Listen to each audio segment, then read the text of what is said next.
capítulo de número 6 e o versículo de número 12.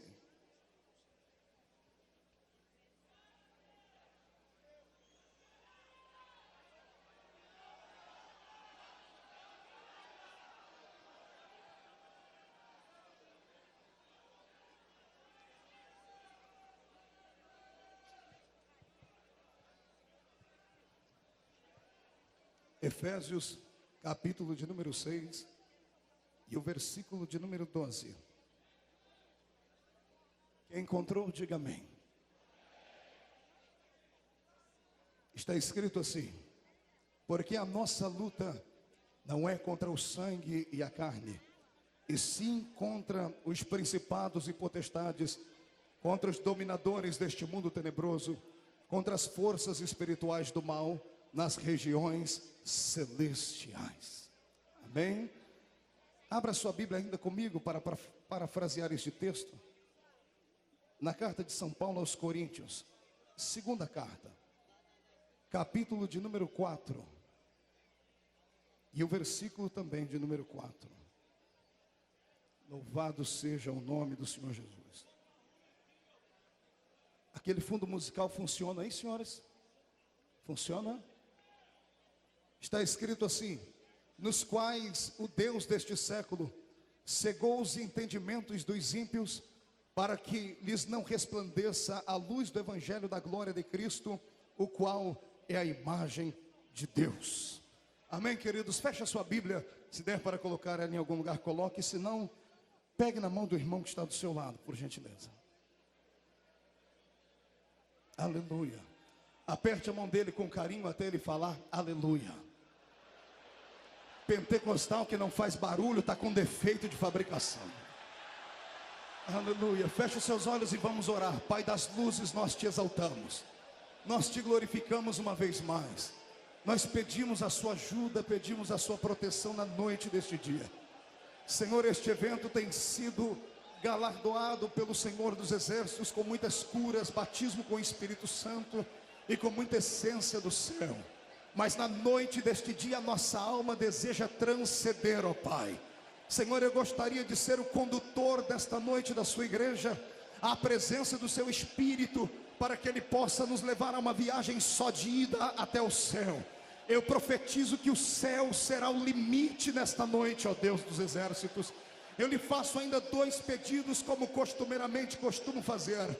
O primeiro pedido é que ao redor deste ginásio, num raio de 5 quilômetros quadrados, onde houver uma entidade maligna, onde houver um demônio alojado agora, eu dou a esses demônios 5 segundos para desaparecerem do estado de Santa Catarina, porque se não sumirem, serão queimados pelo poder da glória do Senhor, que vai trepidar sobre nós.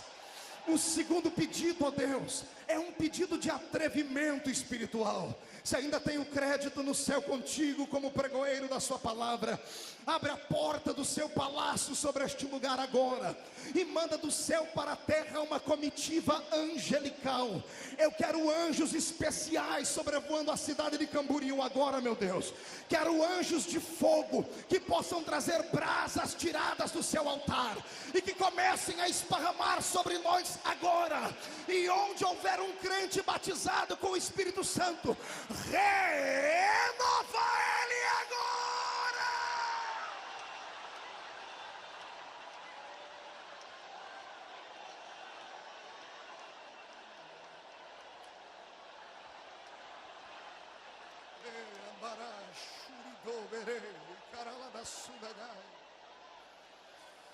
Tu não precisas, ó Deus, da minha ajuda para nada nessa noite. Tu és onipotente.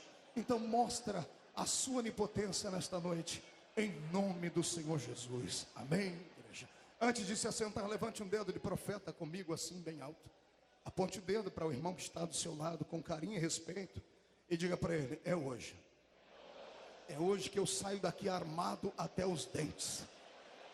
Diga: eu preciso de revestimento. Diga para o seu irmão: não gosta de barulho, não gosta de poder, vá para o hotel. Dá tempo de assistir América ainda. Diga: só fique aqui quem quer ver a Nova Jerusalém conosco hoje. Aleluia. Aleluia.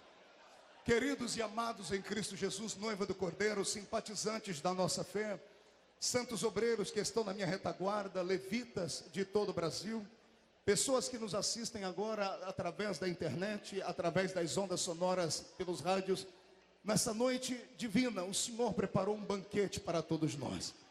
Eu estava comentando com a minha esposa e com alguns companheiros desde ontem, que esta é a 7ª vez que prego aqui. Mas eu nunca me senti tão dependente de Deus como este ano. Parece que é a primeira vez que eu estou subindo neste púlpito aqui. Eu disse ao Senhor, 2 coisas vão acontecer. Ou Deus vai me usar muito hoje, ou eu vou sair daqui envergonhado. E como eu sei que Deus não envergonha ninguém, se prepare, porque a tampa da chaleira vai voar. Estamos em um congresso missionário. E não falar sobre missões seria um pecado aqui neste evento. Eu sei que os 2 textos que escolhi nesta noite devem ter dado um nó na mente de muitas pessoas que aqui estão.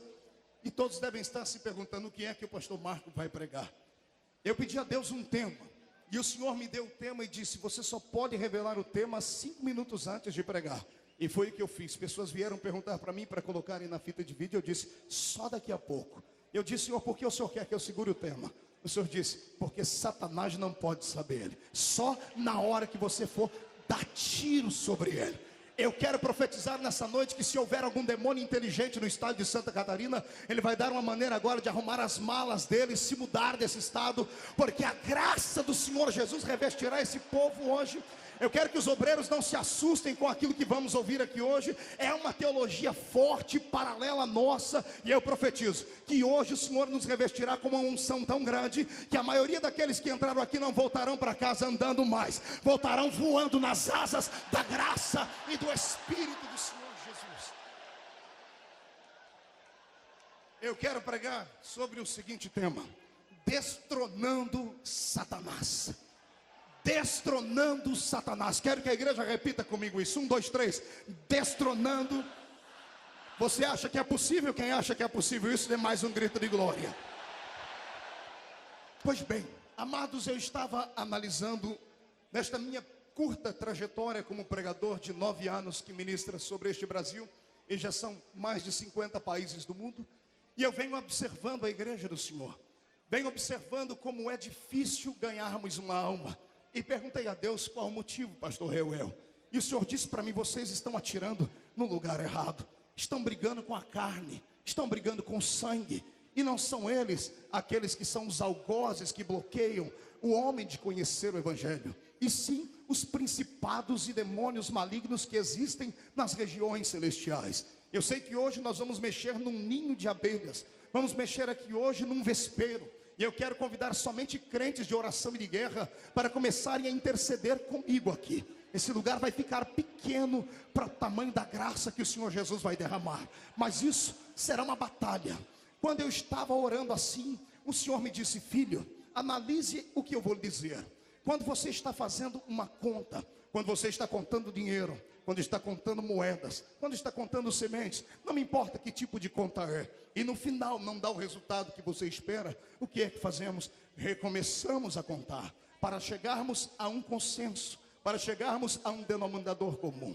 Quando estamos construindo um edifício, e de repente na área da arquitetura, da engenharia, dá-nos um defeito, automaticamente 2 coisas são feitas. Ou o engenheiro começa a fazer um novo projeto, coloca aquele edifício no chão, ou ele faz um complexo paralelo para dar estrutura ao edifício para ele não cair. E enquanto o Senhor me dizia isso, eu dizia, Senhor, por que isso? O Senhor disse, na construção do cristianismo no planeta Terra, algumas falhas ficaram sobressalentes. E Satanás, ao invés de ser encarado como um inimigo perdedor, é considerado um oponente maior do que nós às vezes. E por causa disso, nesta noite eu quero pintar um quadro diferente daquele pintado pela igreja medieval, pelo romanismo, que há 500, 600 anos atrás faziam com que os seus membros tivessem medo de Satanás. faziam imagens sobre ele de chifre, com cauda, com capa preta, com dentes de sabre, faziam ele andar com um tridente pelas ruas. As pessoas não podiam ler a Bíblia porque era pecado, até porque os idiomas em que ela era escrita, somente quem era muito sábio podia acompanhar. E nesta época Satanás operou, mas operou tão grande, que quando ele resolvia se manifestar no corpo das pessoas, não havia poder naquela igreja para expulsar os demônios. E ao invés de queimar os demônios, eles queimavam as bruxas, queimavam as pessoas que eram acusadas de magia negra. Ao invés de atacarem Satanás, atacavam aqueles que eram usados por ele. Pois bem, chegamos ao século 21, e a maioria de nós que aqui estamos, que pertencemos à maior denominação evangélica pentecostal, não só do Brasil, pastor Gilvan, mas do mundo, que é a Assembleia de Deus, entendemos muito de glória a Deus e aleluia, e graças a Deus por isso. Entendemos muito de entrarmos no reteté de Jesus e saltarmos, e graças a Deus por isso. Mas a maioria desses crentes ficam apavorados quando sabem que Satanás está agindo. A maioria desses crentes, quando estão dentro de um culto e cai uma pessoa endemoniada, a metade sai fora da presença do diabo, e a outra metade fica com o olho arregalado, muito curioso. E a maioria não tem autoridade para repreender um demôniozinho chulé que saiu dos quintos dos infernos para se suicidar dentro de uma igreja. Porque eu sempre digo isso: demônio que se manifesta em culto pentecostal é demônio suicida, é demônio kamikaze, não aguenta viver mais, quer morrer, e sabe que os únicos que têm poder para destruí-los estão aqui dentro dessa noite. Quem acredita nisso e concorda, dê um grito de glória a Deus aí. Então, eu gostaria de nessa noite pedir à igreja que com paciência, permita-me com esta mensagem entrar dentro da sua alma, fazer uma divisão dentro do seu espírito com esta palavra hoje, e treinar você para a maior batalha que você já participou. Não se assuste, porque depois de hoje o Senhor vai abrir a visão de muitos crentes. Alguns estarão andando pela rua e vão enxergar demônios nas pessoas, vão enxergar demônios em cima das árvores, vão enxergar demônios dentro do trabalho. Não tenha medo deles, não precisa correr deles, porque depois desta palavra aqui eles vão entender que o conhecimento que faltava foi revelado hoje. E não se assuste quando chegar na rua da sua casa ainda hoje, ou amanhã, ou terça-feira, e os demônios que mandavam lá estiverem de joelhos, com a testa no chão, apontando com o dedo assim: pode esmagar, porque você agora já sabe a autoridade que tem, eu não tenho mais poder sobre isso. Eu quero profetizar em nome de Jesus que o século 21 será um século de batalha espiritual, e crente frouxo, morno, que não acredita na revelação da palavra, saia da frente, porque vem aí uma geração armada até os dentes. Satanás vai beijar a lona.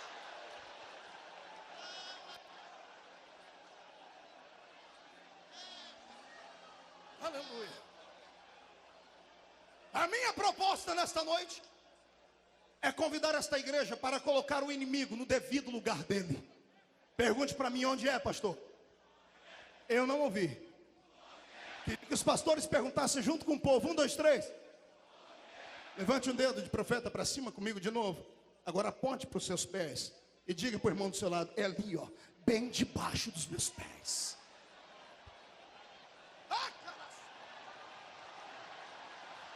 Eu estou com raiva de Satanás e todos os demônios que por ele têm operado no mundo.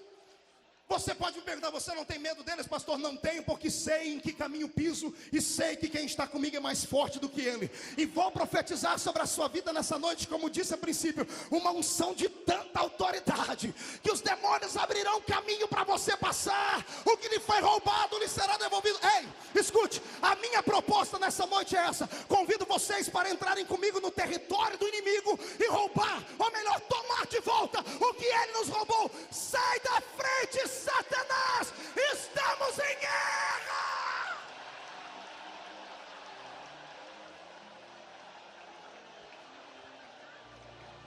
Pastor Marco, o senhor vai falar sobre demonologia, sobre Satanás. O senhor vai falar sobre o que é reavivamento satânico. O que tem a ver isto com a obra missionária? O apóstolo Paulo, talvez um dos homens mais intelectuais que houveram na terra, aquele que sintetizou a fé cristã dentro de uma filosofia que podia ser absorvido desde a criança até o mais velho. Ele que era sagaz no conhecimento, inteligente, cheio do Espírito Santo, ao escrever a igreja mais espiritual que ele havia fundado, ele deixou escrito: o que acontece com os homens que não conhecem o Evangelho é porque eles foram cegados por um Deus. Haja visto que é um Deus com D minúsculo. Um Deus deste século cegou o entendimento dos homens. E eu quero hoje dizer a este Deus deste século, que pensa que é Deus, mas que não é Deus porcaria nenhuma, quero que ele escute o que a minha Bíblia diz acerca de Deus. O único Deus deixou escrito assim: ainda antes que houvesse dia eu era, e não há ninguém que possa livrar alguém das minhas mãos, porque operando eu, quem me impedirá?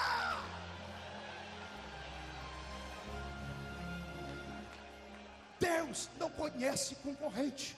Mas escute, para algumas pessoas que talvez sejam leigas no assunto, a Bíblia que você traz na mão, ela contém histórias e milhares delas. E eu encontrei pelo menos uma casta de mais de 30 demônios que foram enfrentados tete a tete por homens espirituais. Não posso ler todos os textos, só vou ler os nomes dos demônios, para que quando você passar pela Bíblia Sagrada, denote e pare para prestar atenção que eles de fato existiram. Escute o que eu encontrei na Bíblia: nomes de demônios como Adrameleque, Anameleque, Ázima, Astarte, Baal, Baal Berite, Baal Peor, Baal Zebub, Baal Zefon, Bel, Camus, Quium, Dagon, Diana, Júpiter, Mercúrio, Moloque, Milcom, Merodach, Nergal, Nebo, Nibas, Tartaque, Nisroque, a rainha dos céus, Renfã, Rimon, Sucote, Benote, Tamuz, Abaddon, Apolion, Beuzebu, Belial, Mamon, príncipe do reino da Pérsia, legião, tronos, potestades, amados e queridos em Cristo Jesus. Alguns desses que aqui citei são demônios tão fortes, tão poderosos, que existem, atuam, e a maioria de nós nem os percebe. Esses nomes estranhos, escritos em hebraico, em aramaico, pode parecer muito distante de você, mas eu posso transliterar alguns desses que eu aqui citei, porque são demônios conhecidos da cultura brasileira, transportados da África para o nosso país, através dos escravos, que de maneira odiosa e horrenda, foram cristianizados, entre aspas, por homens truculentos, que não conheciam a verdade divina, e acabaram formando então um sincretismo religioso de uma religião maldita. Por exemplo, o famigerado Dagon, deus dos filisteus. A imagem de Dagon era metade peixe e metade homem. Haja visto que nós temos no Brasil um ídolo assim, chamado de Iara, que é a mãe das águas lá no Amazonas. Ou quem sabe você já o conheceu, este ídolo, como sendo deus das águas, como Iemanjá. Esse que nós conhecemos agora foi transportado dos períodos interbíblicos. Veja bem, Moloque era o devorador de crianças. No Brasil é chamado de Cosme e Damião. Daí a raiz da palavra moleque vem de Moloque. Eu encontrei Camus era o deus de Moabe, e Milcom era o deus de Amon. Camus e Milcom eram deuses que provocavam incesto e destruíam as famílias. Quantas famílias destruídas aqui dentro desta igreja nesta noite, quantas famílias destruídas dentro do Brasil, e alguns apontam falhas no seu gênio de ser, e não sabem que estão vivendo debaixo de opressão maligna. Calma, não se desespere, daqui a pouco eu lhe digo o que fazer com esses demônios. Diana ou Afrodite era a deusa da sensualidade e da promiscuidade entre os efésios. Os efésios cultuavam diante dela, diante de cultos de sexo livre. Pastor, quem é Diana? Eu vim descobrir que é a desgraça daquele demônio chamado Pombagira,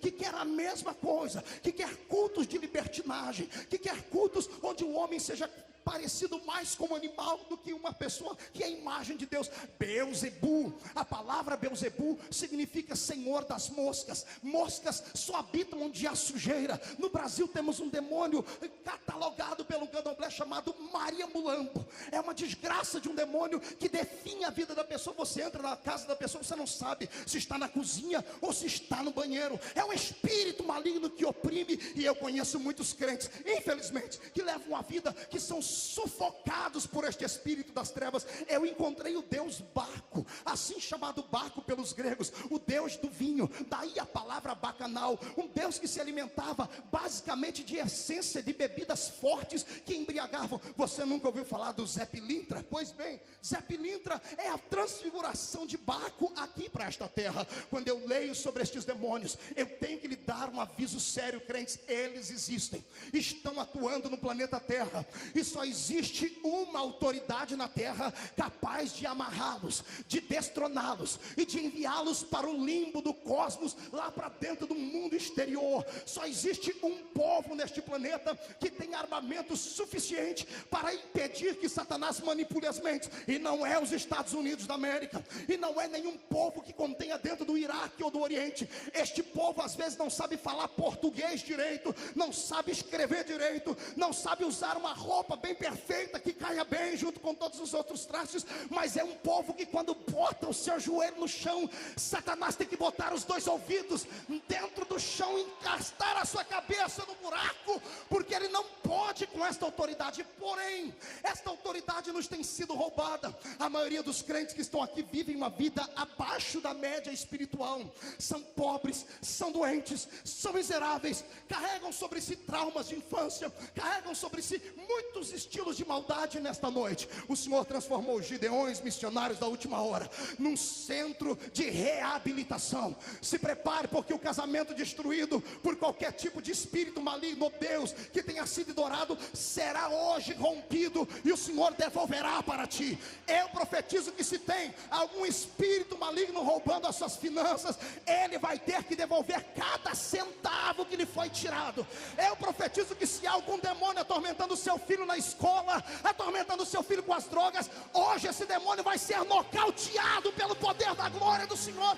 Para isso, eu preciso que este público levante as mãos para o céu e glorifiquem ao Rei.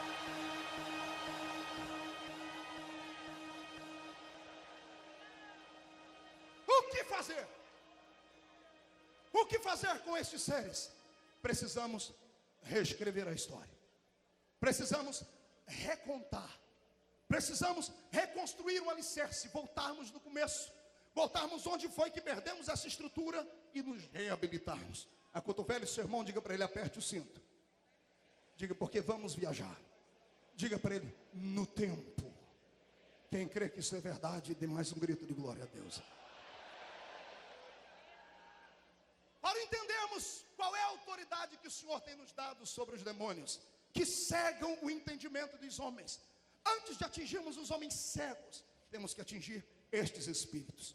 Para entendermos quais são a função deles, devemos voltar no tempo da Bíblia Sagrada, para dizermos a vocês o que é que Deus disse acerca deles.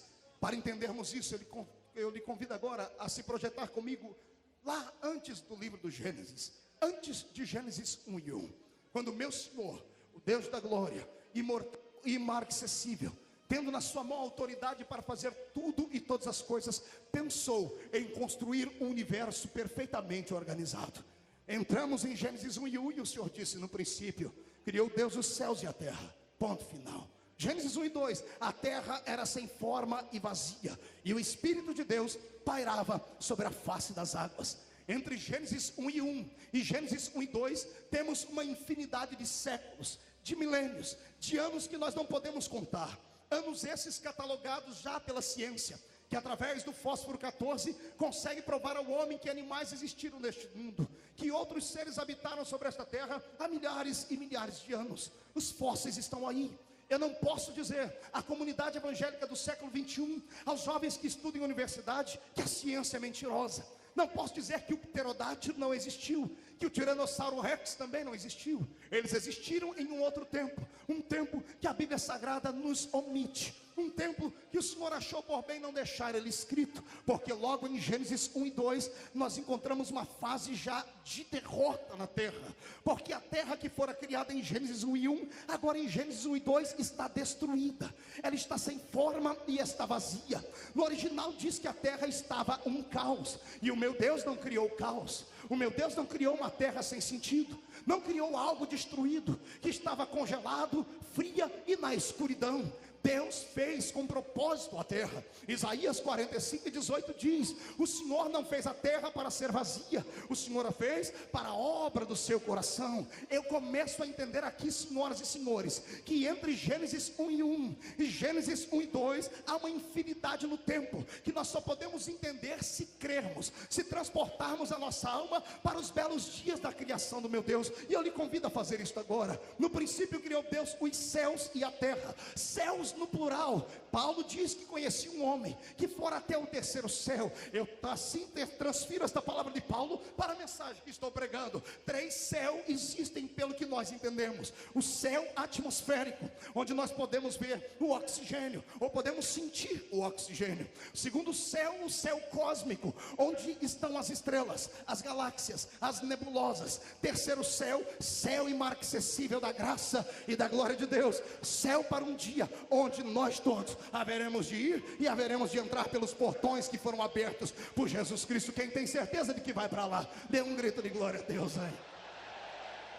Pois bem, a minha Bíblia diz céus no plural, mas diz terra no singular. O Senhor fez uma terra, e esta terra com certeza era perfeita, era bela, porque tudo que Deus faz é perfeito e é belo. Mas alguma coisa aconteceu na esfera da criação, que fez com que esta terra ficasse sem beleza, ficasse sem construção, ficasse destruída, ficasse vazia, ficasse sem inspiração. E é aqui que entra o raciocínio deste jovem pregador. E peço aos meus professores e mestres aqui que me ajudem em oração agora, porque vamos trilhar um caminho que nós não aprendemos em teologia, entendemos pelo Espírito e por revelação. Quando Deus criou os céus, Ele criou primeiramente o seu exército celeste, um exército imortal, um exército metafísico, um exército que, se Deus abrisse os nossos olhos hoje, veríamos eles todos aqui. A minha Bíblia diz que quando um crente se levanta para andar, o anjo do Senhor vai junto com ele, acampa ao seu redor. Se cada crente aqui tem um anjo que acampa ao seu redor,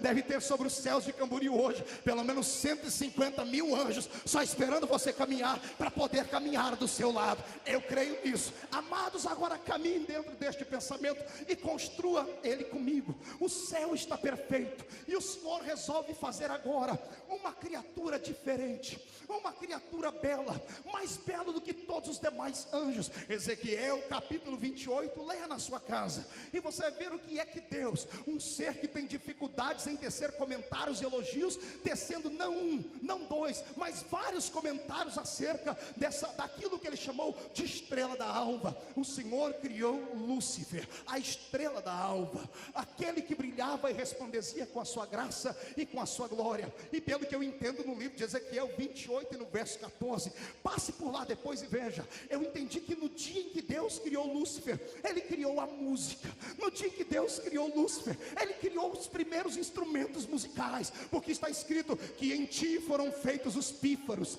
em ti foram feitas as obras dos tambores, no dia em que foste criado. Eu tentei imaginar Lúcifer. A Bíblia diz que as suas roupas, Reuel, eram coladas, de Jalba Furquim, de pedras preciosas. Entenda de forma espiritual isso, ou de forma material, deixa a sua mente devagar agora. Eu quero que você imagine um ser. A Bíblia diz que os instrumentos, a música, fora criado dentro dele. Eu penso que cada vez que ele se locomovia, sons saíam de dentro dele. Cada vez que ele caminhava, barulho de tambores e pífaros cantando saíam diante dele. E Deus é um ser que é apaixonado por música, e cá para nós, isso nós herdamos dele. Você consegue imaginar a sua vida sem música? Consegue imaginar a sua existência sem música? Consegue imaginar um culto só com pregação? Consegue imaginar você fazendo uma viagem de carro só ouvindo um pregador ou comentando? Amado, a nossa vida precisa de música, porque o céu precisa de música. E Lúcifer era o maestro de todo este coral, e ele era tão belo, era tão forte, que recebeu de Deus um presente. Isto não diz a Bíblia, digo eu com os meus pensamentos. Quando Deus fez a terra de Gênesis 1:1, o Senhor a fez para ser um conservatório. Eu penso que que era nesta terra que Lúcifer descia com os anjos. A terça parte deles, este era o número do coral do Senhor, a terça parte dos anjos criados estavam com ele neste conservatório, e aqui ele ensinava as músicas, ele cantava com eles. Por isso que a Bíblia diz em Ezequiel: era este o varão que pisava sobre pedras afogueadas, que caminhava sobre pedras preciosas. Sendo este lugar aqui, pastor, como é que o senhor chegou a esta conclusão? Já vou lhe dizer. Eu penso que este conservatório era na terra, porque a terra havia sido criada com este propósito. Era um reino estritamente mineral. Estando ele aqui, foi exatamente aqui que ele arquitetou o projeto para tentar se rebelar contra Deus. Porque Isaías capítulo 13 e verso 14, ou vice-versa, está escrito assim: e tu, Lúcifer, dizias no teu coração: eu subirei ao alto, eu subirei acima das estrelas, eu subirei e colocarei o meu trono acima do teu. Entenda comigo de maneira inteligente, crente: quem sobe é porque está embaixo. Lúcifer havia arquitetado esse projeto aqui com os seus demônios, e ele disse: agora eu subirei ao céu, e acima das estrelas, acima de Deus, exaltarei o meu trono. Foi aí que ele disse o versículo seguinte, diz assim: porque eu serei semelhante ao Altíssimo. O que eu vou dizer agora, você pode crer como pode não crer, não é heresia, mas é muito interessante. Eu creio que foi exatamente no dia em que Lúcifer se revoltou contra Deus e foi tentar lutar contra ele, quando ele diz: eu serei semelhante ao Altíssimo, que Deus cria o arcanjo Miguel, porque o nome Miguel significa quem é semelhante a Deus. Foi a resposta de Deus para Lúcifer. Lúcifer diz: eu serei semelhante a Deus, e Deus cria um anjo com espada de fogo na mão. Vai lá, Miguel, e mostra para ele que não tem ninguém semelhante a mim.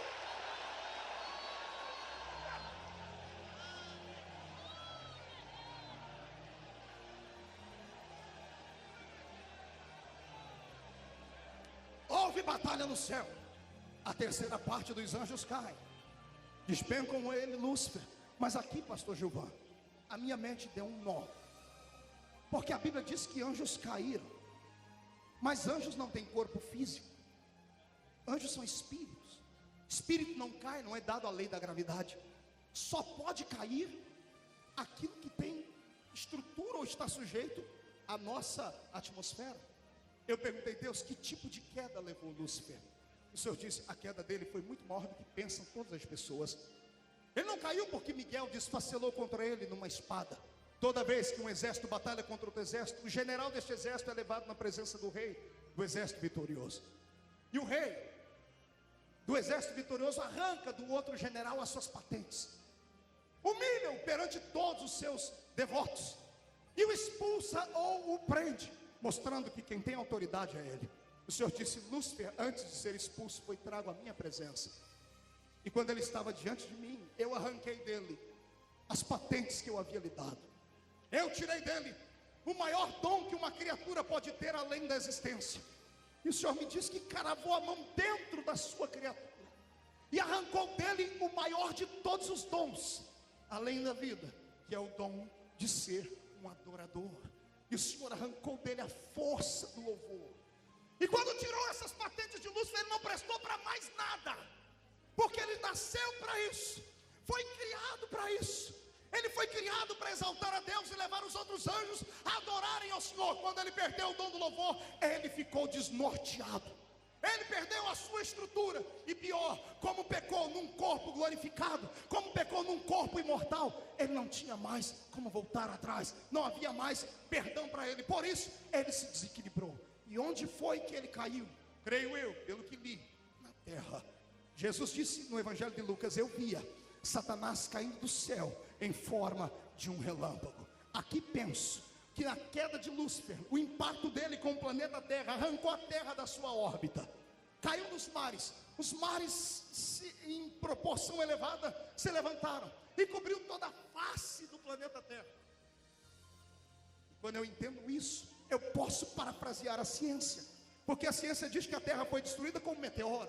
O meteoro saiu da sua órbita, entrou na Terra e provocou um cataclisma, destruindo tudo que havia de ser vivo nesta Terra, provocando um grande maremoto, e entramos na era que a ciência chama de era glacial. Não posso dizer que tudo que a ciência diz é verdade, mas sinto no meu coração que tudo que estou pregando é real e é verdadeiro. como Lúcifer caiu com ele a terça parte dos anjos. Agora olhe para mim e diga assim para o seu irmão: preste atenção.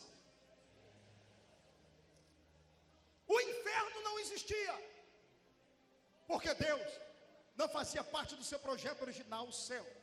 Como o céu não existia, pastor Carvalho Júnior, o Senhor teve que arrumar um lugar apressadamente para aprisionar esses espíritos. E eu penso que todos os espíritos que caíram junto com Lúcifer foram colocados dentro das águas. Por isso, a minha Bíblia diz em Gênesis 1 e 2: o Espírito do Senhor pairava sobre a face das águas. A palavra pairava significa movia-se e movimentava-se sobre a face das águas. Agora, ei, olhe para mim aqui. O Espírito Santo é inteligente. Acotovele seu irmão, diga: ele é inteligente. Diga: ele é uma pessoa. Diga: ele é uma autoridade. Agora pergunte para ele: que sentido teria ele mover sobre a face de águas inanimadas, de águas que não têm voz, não têm ouvido, não têm atitude nem corpo?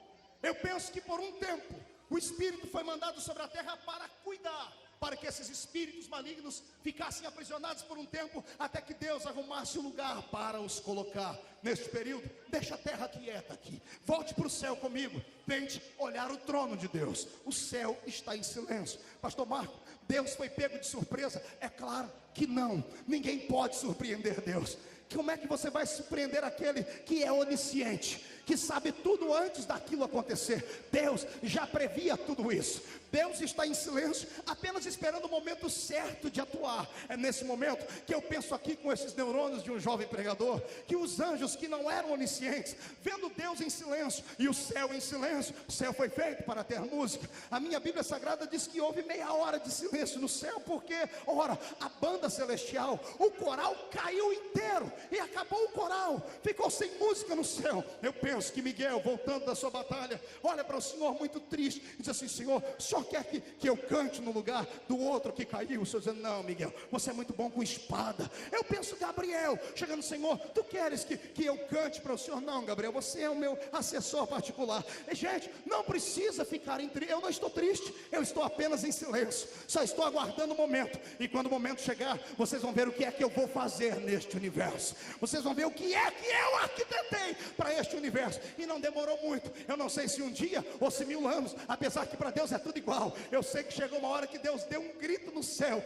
entre os meus milhares e milhares de carros. Eu quero pelo menos um aqui agora, porque vou fazer uma viagem. E o Senhor senta nas asas de um querubim e sai do terceiro céu que ele havia arquitetado, e todo glorificado, e vem atravessando o cosmos, e ele chega bem próximo àquilo que nós chamamos de atmosfera. E quando Deus chega, está tudo escuro, está tudo destruído, está tudo no caos. Os anjos estão num canto, acompanharam ele só para observar. Deus está sentado nas asas de um querubim. Eu imagino Deus abrindo um sorriso colgate, esticando as duas mãos e dizendo assim: vamos confundir a cabeça dos homens quando eles nascerem. Eles vão achar que tudo nasceu de um Big Bang, de uma grande explosão. Na realidade não foi. Vai nascer tudo assim, olha, haja luz.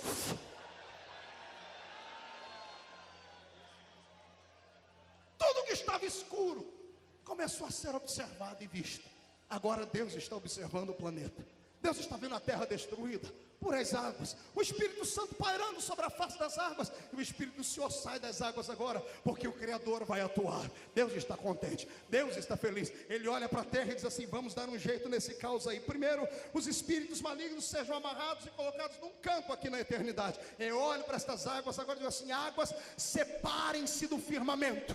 Firmamentos são gases, firmamentos são oxigênios, são gases nobres ou outros mais. E o Senhor diz: eu quero que haja separação entre as águas e o firmamento, entre a terra e as águas, e tudo é posto cada um no seu lugar. Agora nós temos terra, temos água e temos aquilo que nós chamamos de atmosfera, aquilo que nós chamamos de oxigênio, que são os gases ou firmamento. Acompanhe agora, porque agora é uma delícia o que eu vou te ensinar aqui, é muito gostoso. O Senhor agora vai criar, e o que eu acho lindo é que tudo que ele vai criar, ele usa uma matéria-prima. Acotovele seu irmão, diga: ele começou usando matéria-prima. Diga matéria-prima. Não, faça biquinho para falar, por favor. Diga matéria-prima.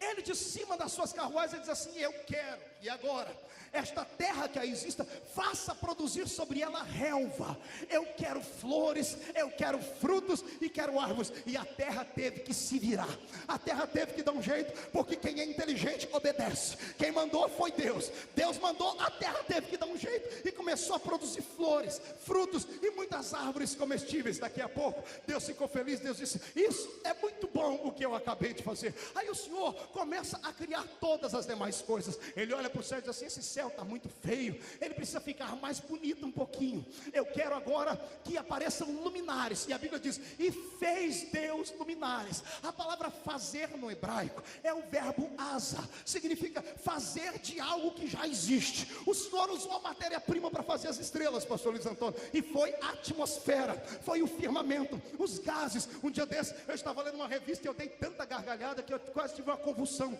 Uma revista de ciências de alguns anos atrás, um desses cientistas que usa aqueles óculos fundo de garrafa, com a língua para fora, com aqueles cabelos espetados assim, o cidadão tinha ganhado o prêmio Nobel de Ciências, porque ele gastou 58 anos da vida dele para provar que as estrelas não tinham corpo físico, que as estrelas que brilham são formadas de gases. Eu ri porque se ele tivesse lido a Bíblia, ele tinha economizado 58 anos, porque está escrito aqui que o meu Deus usou gases para fazer as estrelas. Deus está feliz, os anjos estão aplaudindo. E o Senhor olha agora para as águas e diz assim: agora eu quero vida nas águas.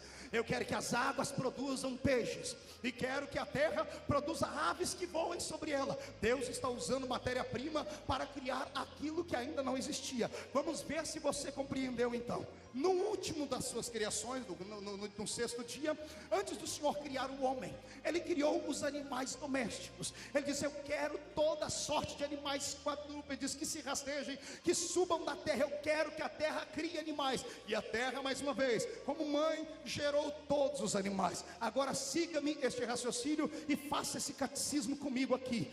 Tudo que Deus criou, Ele usou uma matéria-prima. Diga isso: tudo que Deus criou, Ele usou uma matéria-prima.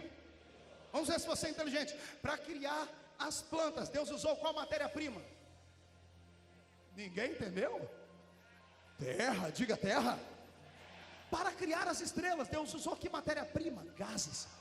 Para criar os peixes, Deus usou que matéria-prima? Para criar os animais, Deus usou que matéria-prima? Como ensaio ficou bom, mas você pode fazer melhor do que isso. Quando Deus criou as plantas, Ele falou com quem? Quando Deus criou os animais que rastejam e andam, Ele falou com quem? Quando Deus criou os peixes, Deus falou com quem? Quando Deus criou as estrelas, Ele falou com quem? Tudo que Deus criou, Ele usou uma matéria-prima. Concorda comigo? Diga glória a Deus. Para fazer os animais, Ele falou com a terra, Matos. Para fazer os peixes, Ele falou com a água. Para fazer as plantas, Ele falou com a terra. Para fazer as estrelas, Ele falou com o cosmos. Ele falou com o oxigênio. Ele falou com os gases. E para fazer o homem, com quem é que Ele falou?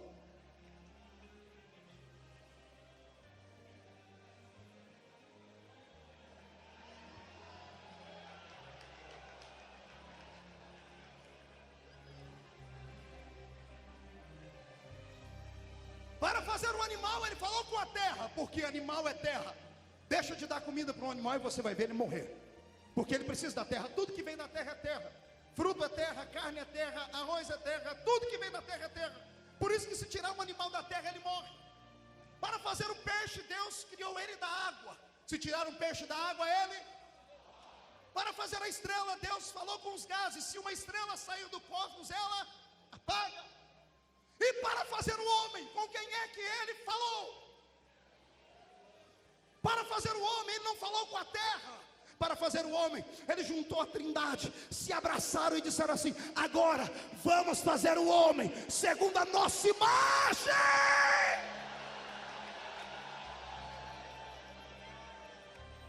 Se prepara, porque é forte o que vem aí. Animal é terra, porque veio da terra. Planta é terra, porque veio da terra. Peixe é água, porque veio da água. Estrela é gás, porque veio dos gases. Eu tenho espírito, porque vim de Deus. Você adora e sente esses arrepios no corpo e começa a tremer o corpo. Não é por causa da sua carne, a sua carne é só o veículo. Antes de seres feito do barro, tu fostes criado dentro da essência do Pai. Pastor Marcos, calma aí. Não, é sério isso? É. Verso 26 de Gênesis 1. Verso 27 de Gênesis 1. Verso 26. Disse Deus: façamos o homem. Verso 27. E criou Deus o homem. Verbo fazer, verbo criar no hebraico são diferentes. Verbo fazer é o verbo asa. Fazer de algo que já existe. Fazer de uma matéria-prima palpável. Verso 27 é bara. Verbo criar é bara. É fazer de algo invisível. Fazer de algo que não foi tocado. Deus fez o corpo do homem do barro. Mas é só o corpo. Você foi criado de algo invisível. Você foi criado dentro do próprio Pai. Você foi criado dentro de Deus. Pastor Marcos, isso é uma loucura? É uma loucura e eu lhe provo agora. Eu preciso de alguém aqui que tenha coragem de deitar aqui no chão para mim, mas tem que ser rápido.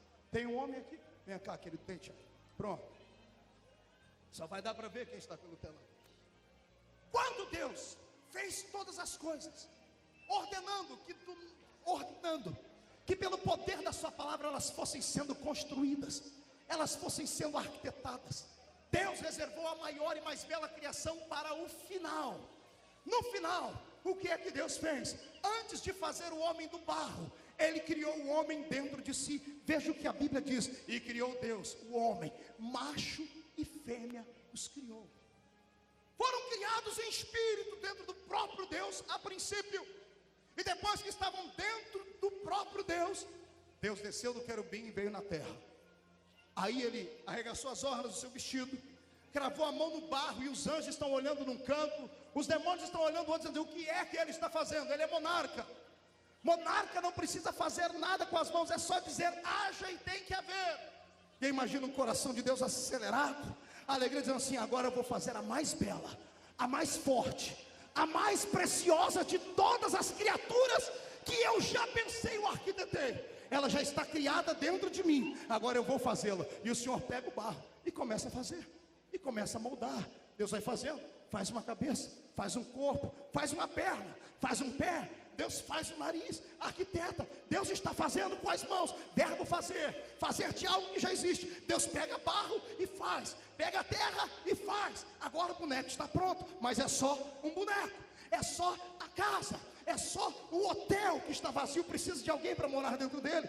É só a embalagem, está sem conteúdo. Aí depois que Deus faz, aí Ele pega aquilo que Ele criou, que estava dentro dele, e diz assim: agora eu vou pegar aquilo que eu fiz do barro e vou encher daquilo que eu criei. Deus vem aqui nas narinas dele e faz assim.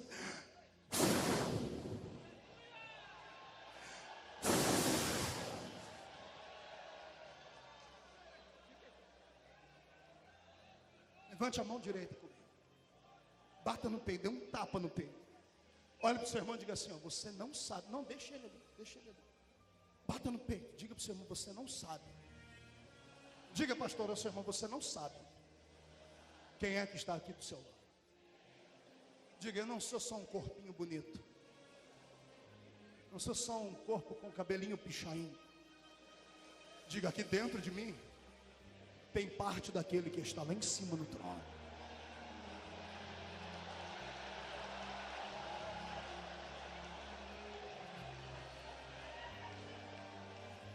É por isso que eu não admito que nenhum crente em sã consciência e entendimento bíblico entrar numa reunião como essa e ficar com essa boca travada, essa língua de aço, essa boca de ferro. Não admito.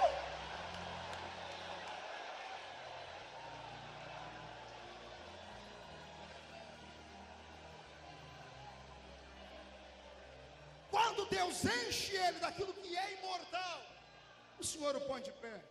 I'm here, Eida. Fica aqui perto de mim, fica aqui olhando para mim, cara a cara comigo. Isso. Imagino Deus fazendo uma vistoria. Deixa eu ver quem eu fiz. Perfeito.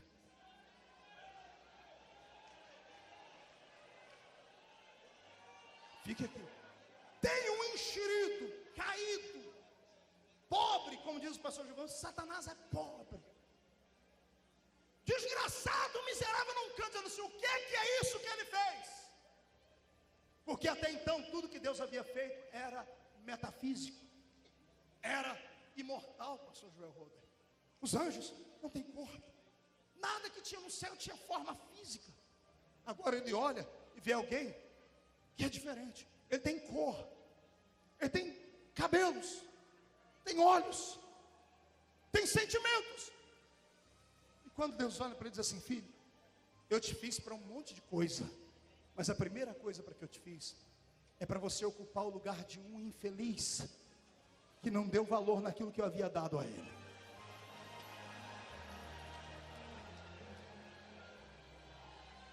O que eu vou lhe dar agora vai custar caro. Trata de usar bem e trata de usar sempre. Pertencia a alguém que não deu valor naquilo que tinha. Outros lá em cima queriam, mas eu não dei para eles. Eu fiz você para dar para você. Imagina um Deus que as pessoas vão enfiar a mão no bolso, entre as pérolas preciosas dele, pastor Luiz Antônio, ele tira uma brilhante, está reluzindo entre os dedos de Deus, assim: está aqui a unção de adorador, a unção de louvor. Eu te dou um dispositivo, Adão, que quando você precisar de mim, quando estiver em perigo, quando estiver passando pelo vale da sombra e da morte, quando precisar da minha atenção, usa ele, eu ficarei de pé no trono para te ouvir. Recebe a unção do adorador.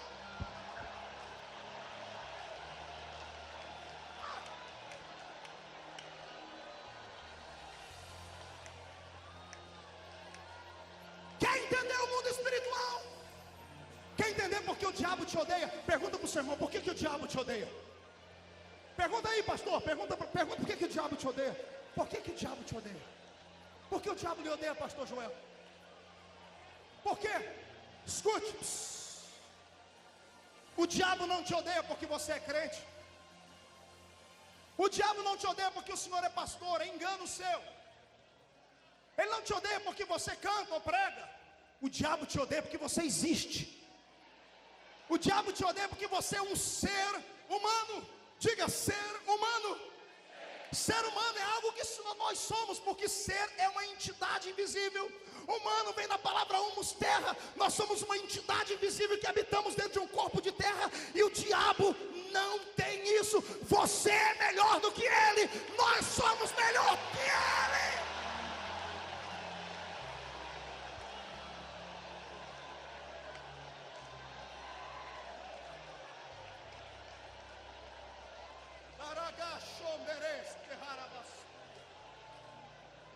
Eu quero caçar confusão com o inferno nessa noite, sim. Escute, o diabo te odeia porque você é um ser humano.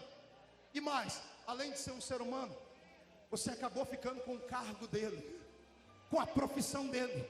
Ele foi despedido, Deus deu baixa na carteira dele.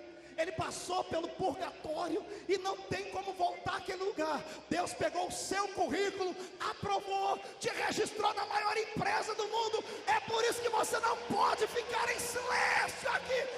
Adore a Deus.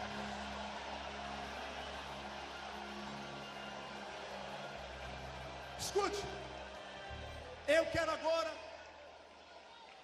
falar para os irmãos das igrejas frias, sorveterianas. Quero falar para aquele grupo que me atormenta o ano inteiro, mandando e-mails para mim, dizendo que as minhas reuniões são reuniões de loucos. Chamo o meu público de gente desequilibrada, pequenina e que não tem entendimento. Quero dizer a todas essas pessoas que vão assistir essa fita: olhe para cá, seu infeliz. Escute, eu não grito porque quero, eu não adoro a Deus para fazer bonito. O animal come carne, come aquilo que vem da terra para sobreviver. O peixe vive na água porque ele tem que sobreviver. A estrela precisa dos oxigênios lá em cima, precisa dos gases para sobreviver. Eu preciso de adorar a Deus para sobreviver. Está entendendo? Eu não grito porque quero, eu não salto porque preciso. Eu faço isso porque está intrínseco na minha alma. Se tirar isto da minha vida, eu morro. Por isso eu convido aos canelas de fogo para darem um salto para cima e adorar.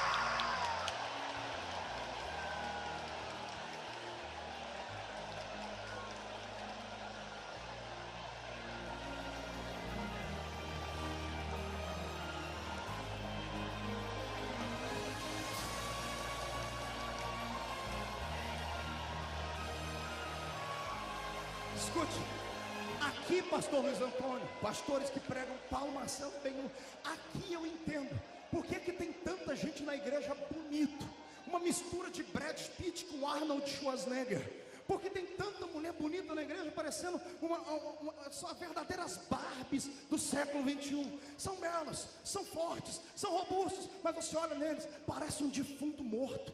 Só cuida da parte de fora. Também se alimentam bem, comem bem, fazem uma boa dieta. Só que da maneira que fazem a dieta para o corpo físico, fazem para o corpo espiritual também. Escute, quando você entrar dentro de uma igreja fria, vazia da graça, onde adorar a Deus não pode, tem uma plaquinha lá, proibido fazer barulho. 2 conselhos: primeiro, ore para Deus mudar essa situação, e se não mudar, segundo, cai fora dela, porque você vai acabar morrendo lá dentro. Eu conheço um monte de gente que é belo por fora, mas está morto por dentro, é um zumbi por dentro, porque só alimenta a carne, só alimenta o corpo. Eu quero que você venha comigo hoje alimentar a sua alma, sacia a sua alma hoje com esta mesa. Coma, se alimente.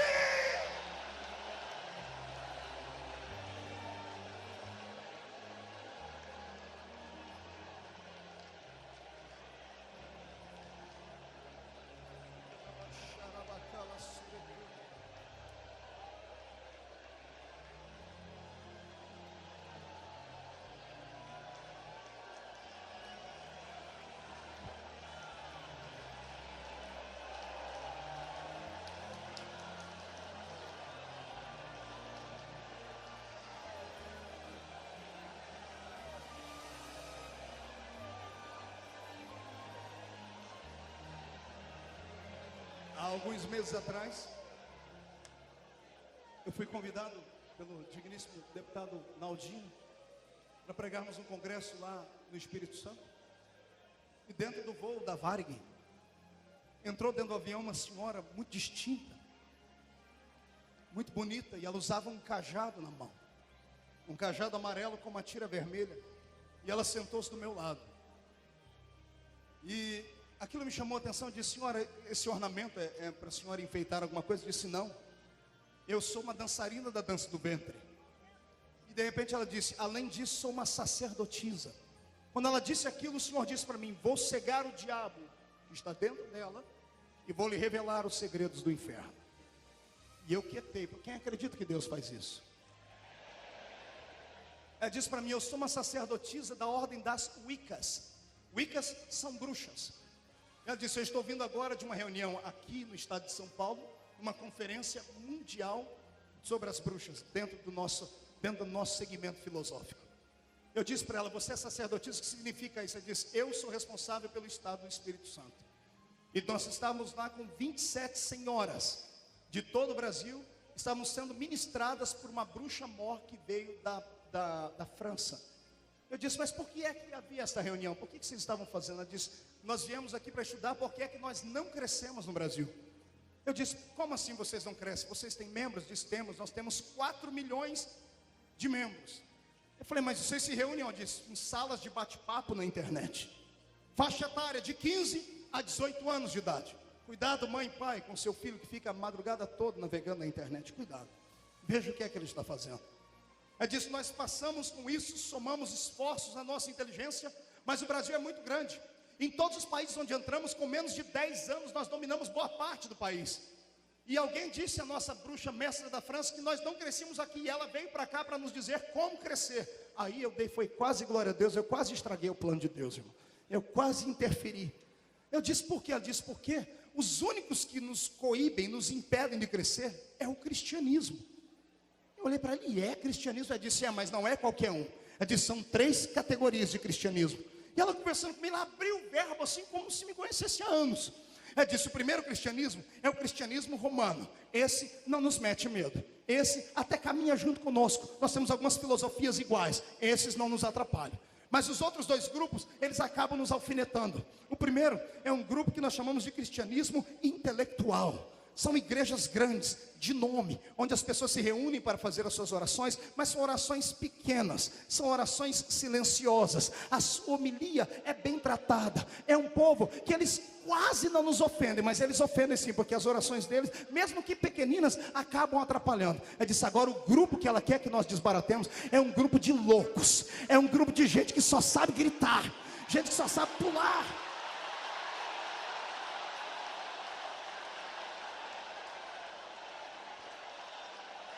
Eu já estava assim,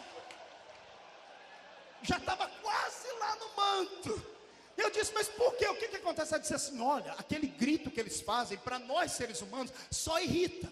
Mas os nossos mestres do mundo cósmico, ela diz, os elementares do ar, eles não suportam o grito deles. Quando eles começam a gritar, eles estão chegando, eles têm que voltar para cima. Ela diz, se não parar o grito deles,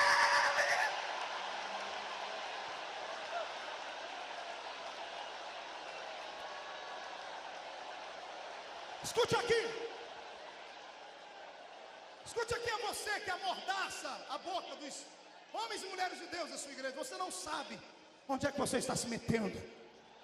Tudo que o homem produz na terra, pelo som da sua boca, diz a ciência, todo som que sai daqui, ele busca o seu alvo. Quando você está num show do Zezé de Camargo e Luciano, Deus guarde se alguém vá. Quando você está lá e grita, lindo, fofo, maravilhoso, a voz sai, não sobe, vai direto para o coração do ídolo e ele é massageado. Quando estás num campo de bola e grita gol, o gol sobe com o eco da sua voz e cai no coração do artilheiro, que recebe o aplauso e o grito e o ego dele também é massageado. Tudo que o som sai da sua boca, ele procura o seu alvo.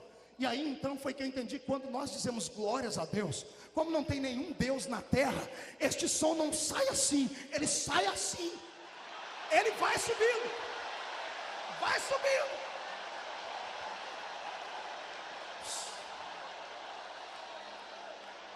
E para onde é que ele vai?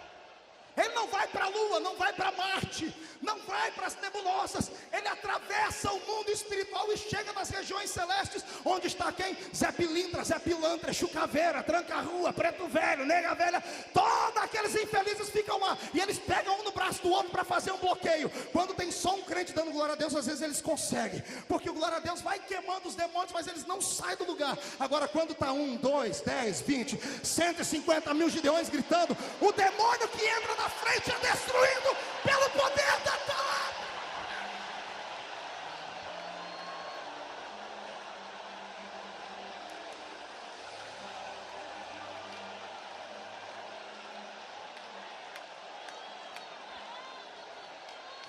Pastor, então é verdade aquela frase dita por alguns teólogos por aí? Sim.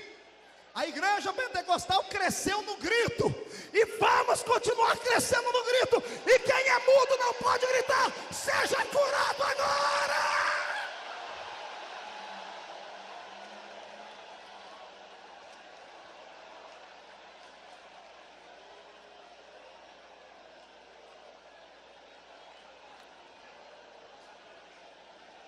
O diabo te odeia. Satanás não pode olhar para você, porque além de ser um ser humano, agora sim, você é crente. Sabe mais do que qualquer outro ser humano o que é a força explosiva do louvor. Ao invés de murmurar, grita.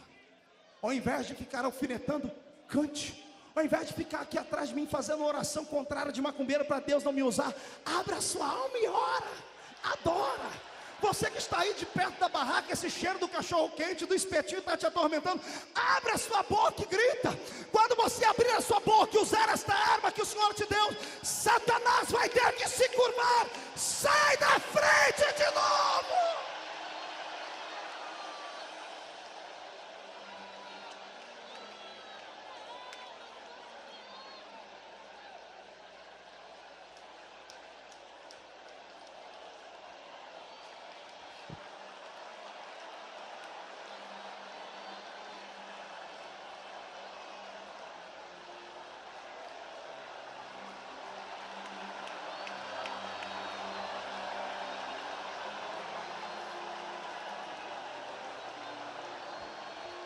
A nossa geração não precisa de dinheiro. A nossa geração não precisa de principados humanos. A nossa geração precisa usar o dom que Deus lhe deu. Adore, adore, adore, adore, adore, adore.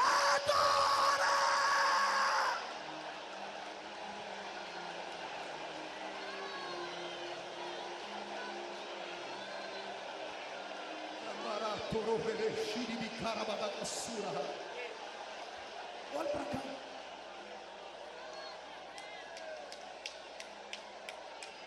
Vamos destronar Satanás. Olha para cá. Ele te odeia porque você é melhor do que ele. Bata no peito e diga: sou melhor do que ele. Diga: segundo, eu herdei o dom que era dele. Terceiro, abre o peito agora. Além de ser melhor do que ele, Matos, além de herdar o dom dele, você é imagem, semelhança de Deus. Eu quero agora expulsar um demônio pequenino que tem atingido muito, principalmente as mulheres da igreja. Sentimento de inferioridade. A senhora olha no espelho, o diabo fica falando: você está parecendo um botijão de gás. A senhora está parecendo um colchão de casal amarrado pelo meio. Está parecendo uma vassoura piaçava. Isso é um demônio. Eu quero que hoje ele escute o que eu vou dizer, porque você vai sair daqui. Todo espelho que você olhar, pode perguntar: espelho, espelho meu, existe alguém mais belo do que eu? Se o espelho tiver inteligência, ele vai ter que responder: não existe. Pergunta para mim: por que, pastor? Não ouvi. Por que, pastor? Porque você é a imagem de Deus. Pastor Satiro pregou aqui dizendo que imagem é um reflexo. Quando eu olho no espelho, eu vejo a minha imagem. Quer entender agora de uma maneira para você sair da terra? Tem um Deus sentado num trono de glória, adorado por serafins, que é a tua cara. É a tua cara, é parecido com você. Então deixa Deus te possuir nessa noite.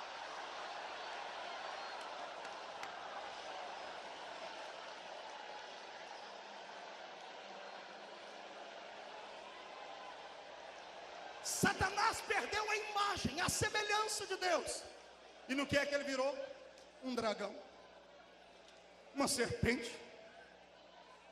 Paulo diz que ele pode vir em forma de anjo, mas ele prefere vir feio, parecendo Frankenstein, vampiro. Ele prefere vir de maneira horripilante, porque essa é a imagem dele hoje. E detalhe: todo mundo que serve a ele fica igual a ele. A primeira coisa que o diabo, quando faz, prende a vida do homem, é denegrir a imagem dele. Aliás, ele denigre tudo, denigre imagem, denigre nome. O cidadão nasceu Elias, passou a servir Satanás, virou Elias o maluco. Nasceu Osvaldo, passou a servir Satanás, virou Escadinha. Nasceu Fernando, passou a servir Satanás, virou Fernandinho Beira-Mar. Os próprios demônios, anjos caídos, que lá tinha um nome que todo final era El, porque glorificava a Deus, vieram trabalhar para ele e receberam apelidos: Zé Pilintra, Exu Caveira, Sete Flechas. Olha que desgraça. Os que servem a ele só levam esse nome. Satanás denigre tudo porque ele perdeu a imagem de Deus. Bom é servir a Deus. Quando Deus olha para todo mundo aqui, ele não olha para o seu passado, ele não puxa a sua capivara, ele não olha para nada disso, ele não chama você nem pelo apelido. A minha Bíblia diz assim: olhei para você e chamei-te pelo teu nome. Pelo teu nome. Ele não é mais imagem de Deus, e você é. Não bastasse ser imagem, somos semelhantes. Diga para o seu irmão: semelhantes. Não grita: semelhantes. Pergunte para mim: semelhantes a quê, pastor? A autoridade de um rei. Só existem dois reinos estabelecidos estatutariamente, reconhecidos pelo universo de Deus: é o reino dos céus e o reino da terra. O reino de Satanás é a fantasia nossa. O reino das trevas é uma invencionice humana. Porque reino, para ser reino, tem que ter trono. Reino, para ser reino, tem que ter súditos.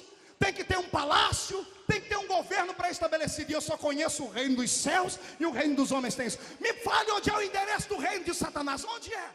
Qual é o nome da rua dele? Qual é o tamanho do palácio dele? Me dê o endereço dele. O infeliz não tem nem onde cair vivo quando lá morto. Satanás é pobre, desgraçado, miserável, cego e nu. Por isso ele te odeia.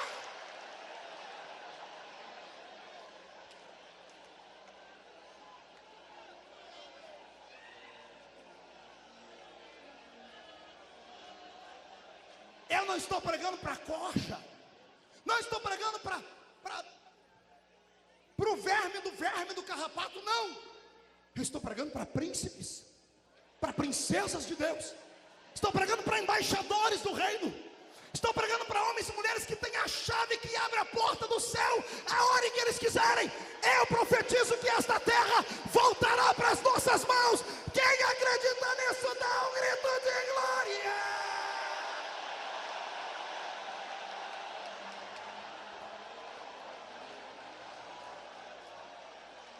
Depois eu volto nesse item aqui.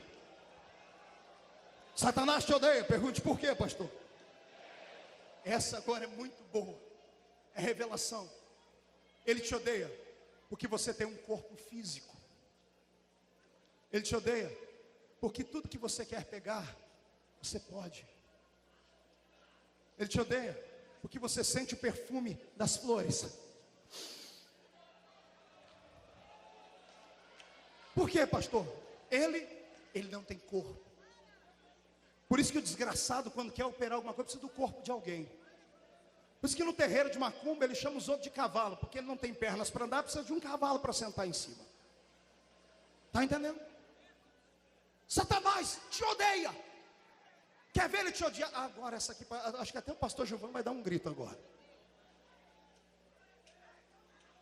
Sabe quando você está naquele domingo em casa? Você acorda às 11 da manhã, já não está indo mais na escola dominical mesmo? 11 da manhã, acorda com o cheiro da cozinha, aquela macarronada cheia daquele molho vermelho, que chega até a ficar bigodinho aqui, aquele frango frito, assado, aquela picanha, oh glória, aquela Coca-Cola.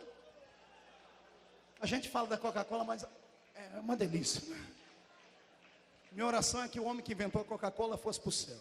Eu queria que ele fosse. Fez um bem para a humanidade. Imagina, quando você está comendo aquela macarronada gostosa, você bebe aquela Coca-Cola que está tão cheia que chega até a rotar. Eu já vi o pastor Djalma Furquim comer. Jesus. E termina de comer, desmaia-se. Fica vencido, cansado, mas de prazer, satisfeito. Sabe quando você acaba de comer tudo aquilo? O demônio e os demônios que acompanham ele, olha para você e um quando fala outro. O que eles estão sentindo? Por que eles estão tão satisfeitos? O que é isso? Aí um olha para dizer, isso aí é coisa que Deus fez só para eles.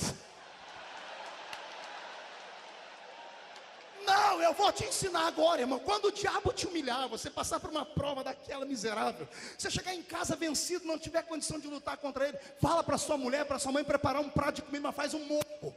Faz um morro desse tamanho, pega uma Coca-Cola e diz, você pode ter me vencido lá, mas ó, isso aqui você não sente. Isso aqui você não sente. Bebe, isso aqui você não sente.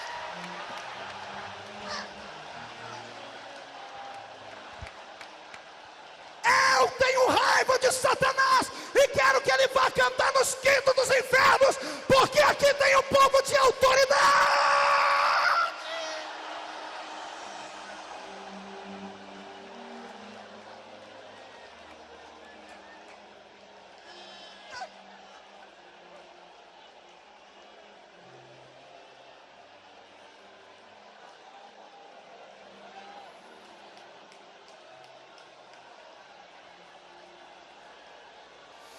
Levante as mãos para cima. Quer ver outra coisa que ele não pode sentir? Além dessa picanha gostosa, ele não pode sentir esse maná que você está comendo. Ele não pode sentir isso que vai descer sobre você agora. Levante as mãos, chacoalhe elas assim, chacoalhe elas. Filme isso. Feche seus olhos, Deus. Mostra para esses crentes o que é que nós temos mais do que Satanás e os demônios. Libera uma unção sobre nós agora, de arrebatamento de sentidos. Batiza com o Espírito Santo, porque isso Satanás não tem. Onde houver alguém acreditando nisso, enche eles Agora!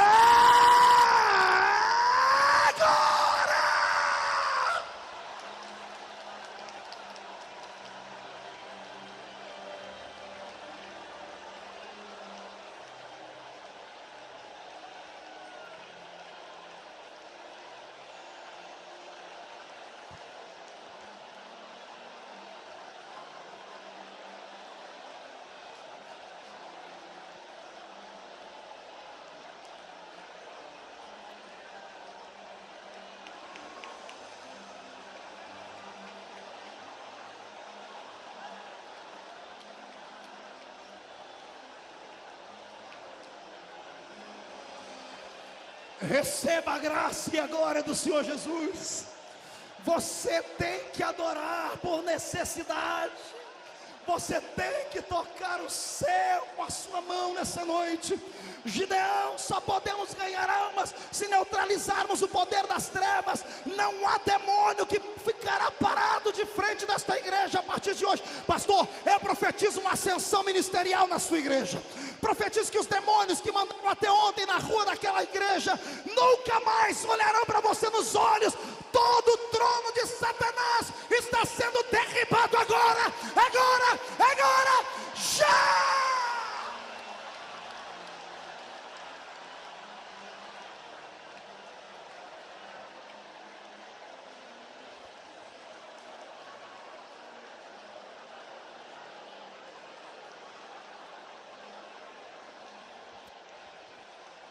Tire da sua cabeça a imagem invencível de Satanás e os seus demônios. Tire e risque do seu catecismo que eles são mais fortes e mais poderosos do que você. Eu passei um ano de trevas em 2003, simplesmente porque eu acreditei que o diabo tinha força e tinha poder. Passei um ano de trevas, de lutas, eu quase sucumbi.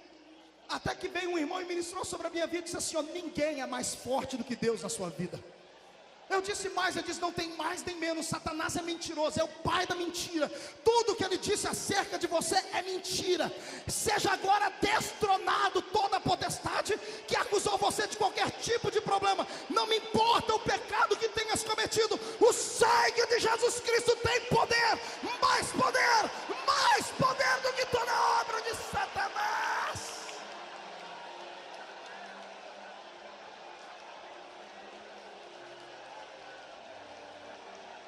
Nossa luta não é contra a carne e o sangue. Queres ganhar uma alma? Queres salvar o planeta Terra? Entenda as leis espirituais. Satanás está vivo e ativo no planeta Terra, mas isso não nos intimida, porque ele está nesta terra de forma ilegal. Esta terra não é dele, esta terra é minha. Esta terra é sua, esta terra é nossa. Nenhum demônio que permeia este planeta, que entra dentro de corpos de seres humanos, que manipulam nações, nenhum demônio, quer seja ele de violência, de prostituição, que seja, está legalmente neste planeta. Só há um povo com autoridade para expulsá-los, e esse povo perdeu a visão. Por isso, estamos tentando resgatar a visão nessa noite. Eu profetizo que o Senhor levantará esta geração como uma geração de trator de esteira. Quando você for daqui para o Amazonas, ao cruzares os estados do Brasil, vá amarrando os demônios e as potestades. Qualquer cidade que chegar, coloque o seu pé na terra e grite bem, ou deixa ele chamar de louco. Diga: Satanás, quem chegou aqui é um servo de Deus que conhece você e conhece a autoridade que tem. Você está amarrado, está vencido, está destronado.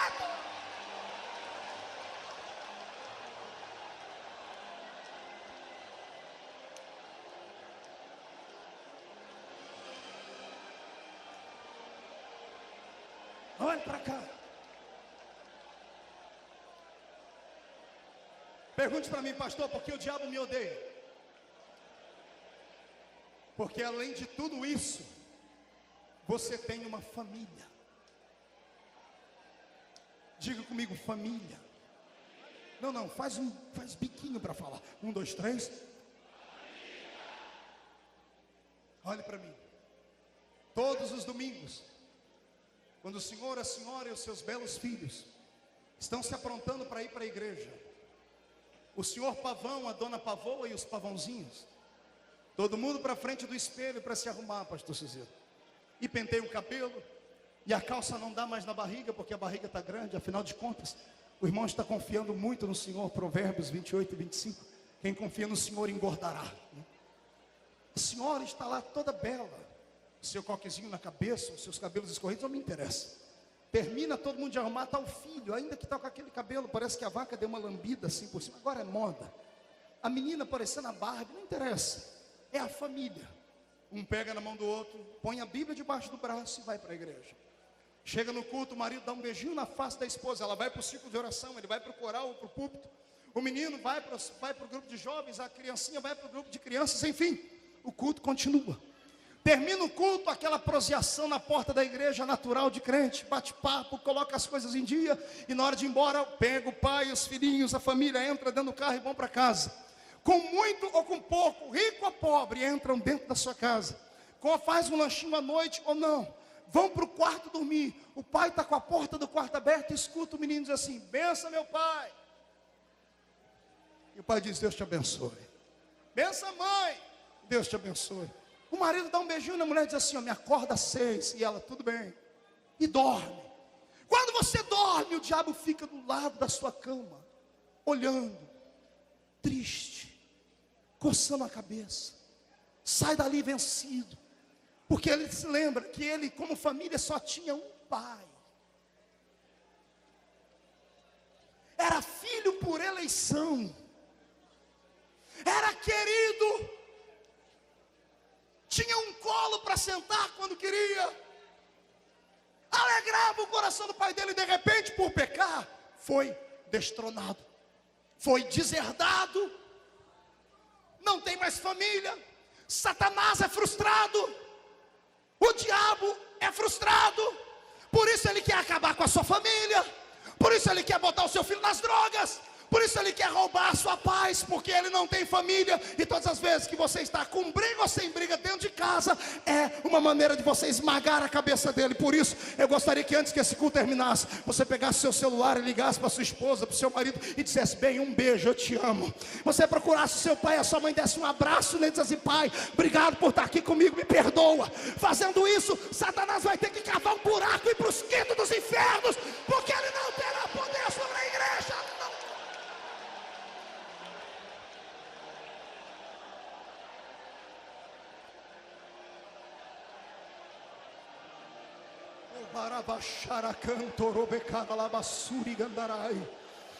Em nome de Jesus Cristo, Deus está abrindo o leque da revelação para esta igreja.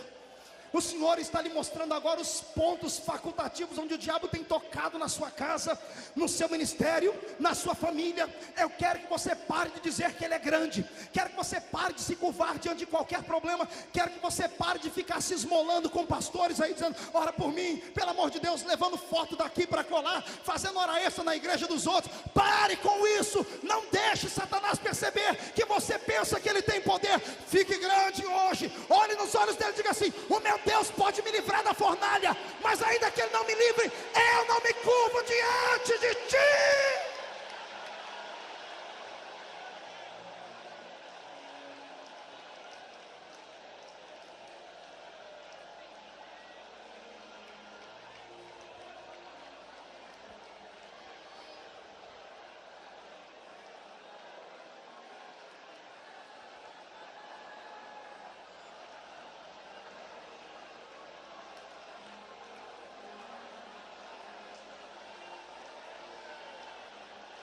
Acabei de receber uma informação do céu agora. Milhares e milhares de demônios que foram enviados aqui para os Gideões estão voltando para o inferno. Porque os projetos que eles trouxeram já foram queimados e destruídos. Se prepara, porque a partir de hoje a bênção do Senhor vai correr atrás de você. Se prepare, porque a partir de hoje uma glória sem tamanho virá sobre o seu ministério. Você é melhor do que Satanás, então adora.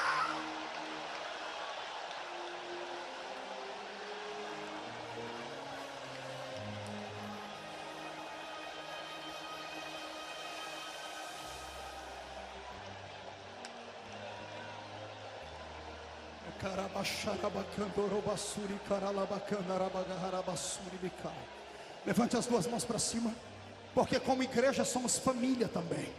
Vamos quebrar aqui agora alguns elos feitos pelo inimigo de nossas almas. Levante as duas mãos para cima, chacoalhe as suas mãos assim. Deus, coloca um elo de família entre nós, não um contra o outro, mas um pelo outro. Deus, quando teu filho tocar o ombro do seu filho, ou vice-versa da filha, quando nós fizermos aqui uma corrente e formos uma família só, mostra o tamanho da sua autoridade. Coloca brasas de fogo na palma das mãos desse povo agora. Abraça o irmão da esquerda, abraça o irmão da direita, abraça aí fora. Se ele empurrar sua mão, abraça ele assim mesmo, abraça ele, agora, olha aí, Satanás.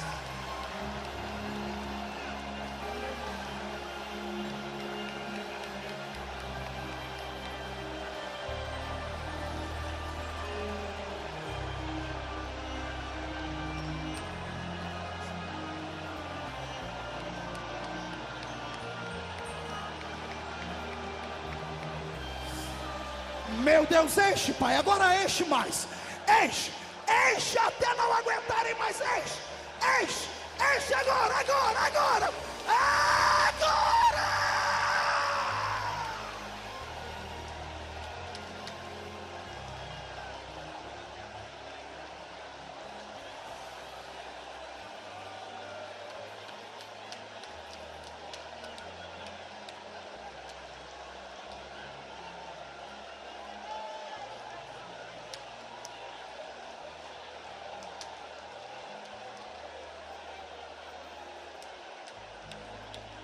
Senhor, eu ministro sobre os irmãos que estão do lado de fora desta igreja agora.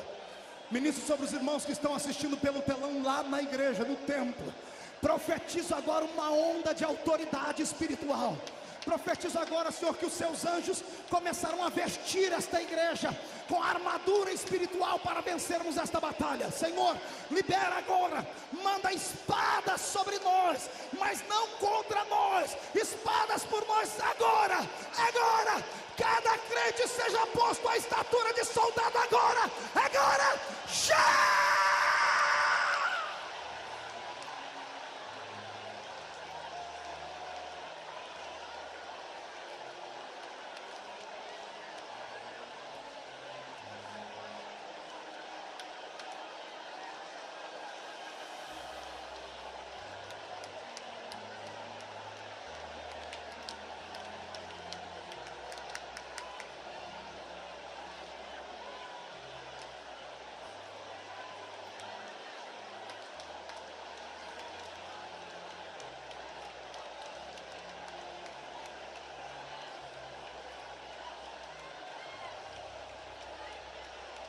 Toma aí, potestade, principado, em nome de Jesus. Toma aí.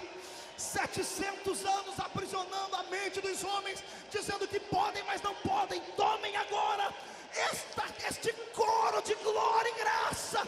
Esta, disse Jesus, é a sua igreja.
Meu Deus, meu Deus,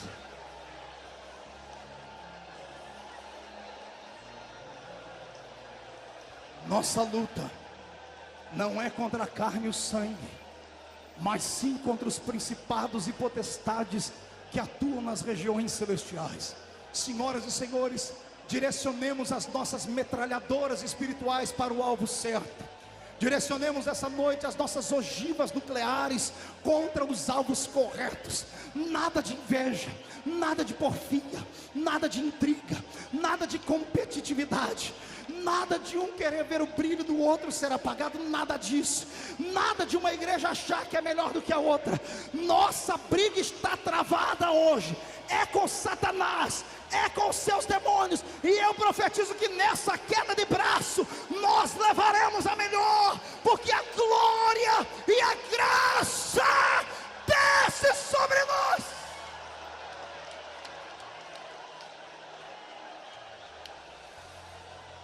Por favor, meu Deus, por favor, se assentem mais um pouquinho. Essa é a minha única participação, então vou pregar por 2 cultos. Olhe para cá. Ah, é, tem não vem. Escute, daqui a pouco eu falo de novo. O diabo te odeia, pergunta para mim por quê? Porque ele não tem perdão. Quando o homem Matos foi expulso do Éden, quando aquela espada cortava o Éden, não permitindo o homem de entrar ali, eu passei a minha vida toda pensando que aquilo era uma maneira de Deus punir o homem, mas não era. Deus estava protegendo o homem, porque se o homem comesse daquele fruto, seríamos como Satanás, imortais e sem perdão. Não haveria chance para nós. O diabo tem ira de Deus e de você por causa disso, porque por mais que tu faça as coisas erradas, por mais que você pise no tomate, por mais que você seja disciplinado e excluído, por mais que você faça coisas que deixem todo mundo de cabelo em pé, se você tiver a atitude de reconciliação, se arrepender e pedir perdão, todos os seus pecados são riscados do céu. Você ainda vai morar para o céu fazendo figa para Satanás, mostrando a língua para ele, dizendo para ele: por mais que você tenha força, você é eternamente condenado. E eu, além de ir para o céu, posso levar um monte de almas comigo. Satanás não pode com você.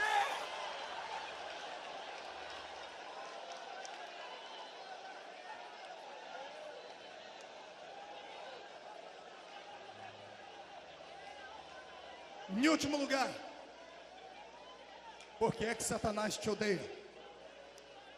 Eu disse que voltaria nesse assunto, porque nós temos um reino. A terra, pastor Cizino, descobri lendo a Bíblia que é um reino nosso. Só os homens podem mandar no planeta Terra. Pastor Marco, tem base bíblica para isso? Tem. Quando Deus fez a terra, Ele entregou a chave dela na mão de Adão e disse: sujeitai a terra e dominai-a. Dominai-a. Sujeitai-a. Penso, Adão dizendo: Deus, eu e os anjos vamos dominar a terra. Não, a terra é sua. Senhor, eu e qualquer outro espírito desencarnado vamos dominar a terra. Não, a terra é sua. Guarde-me, Deus, do que vou dizer. Mas o próprio eterno Deus, que tem autoridade para tudo, constituiu uma lei e nem ele a transgride.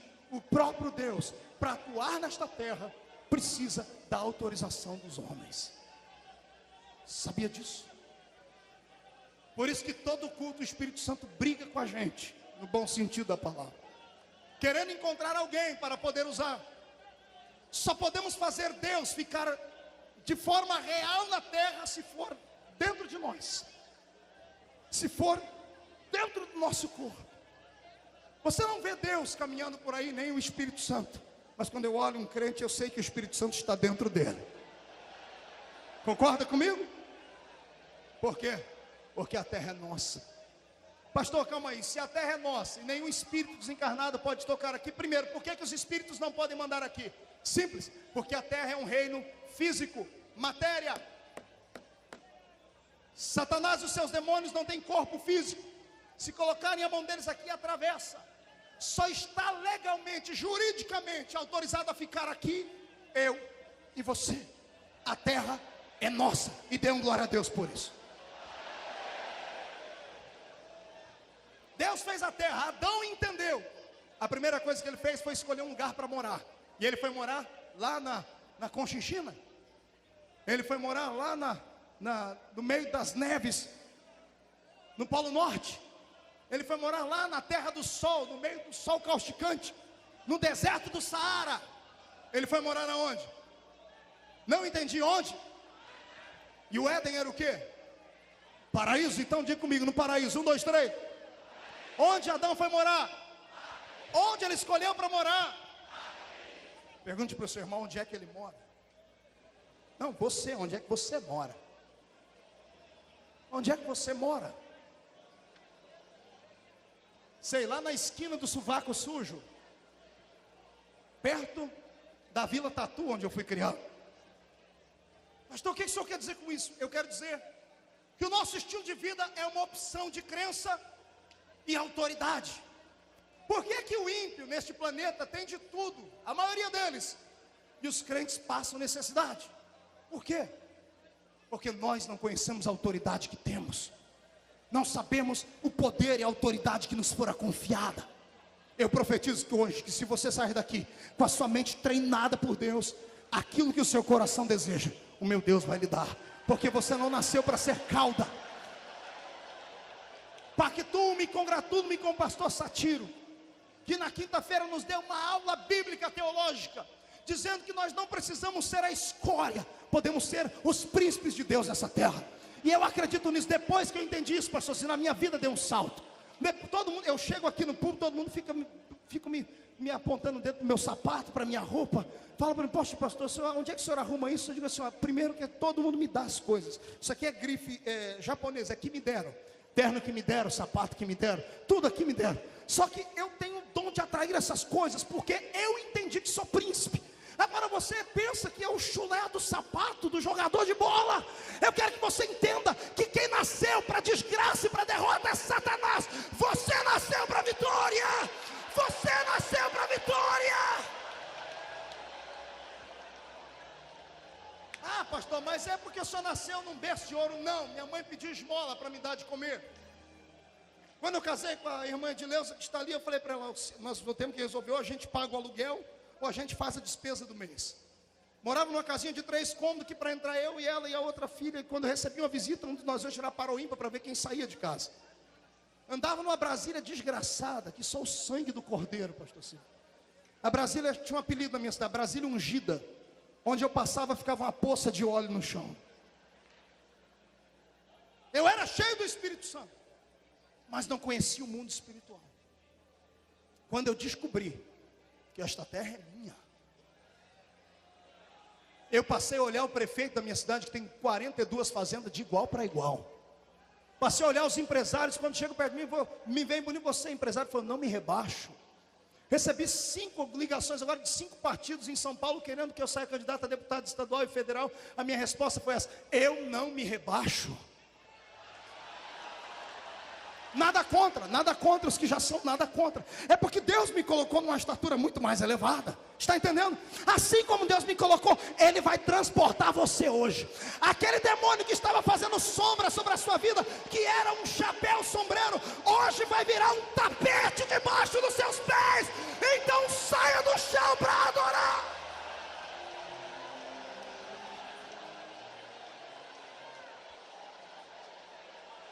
Levante o dedo de profeta para cima comigo, todos. Aponte o dedo para o seu irmão, diga para ele: domine a terra, sujeite ela, domine ela.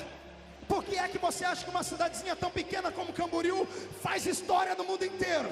Por que é que você acha que essas bandeiras de outro país estão penduradas aqui? Porque tomamos posse da terra. A terra é nossa. Sai da frente, Satanás.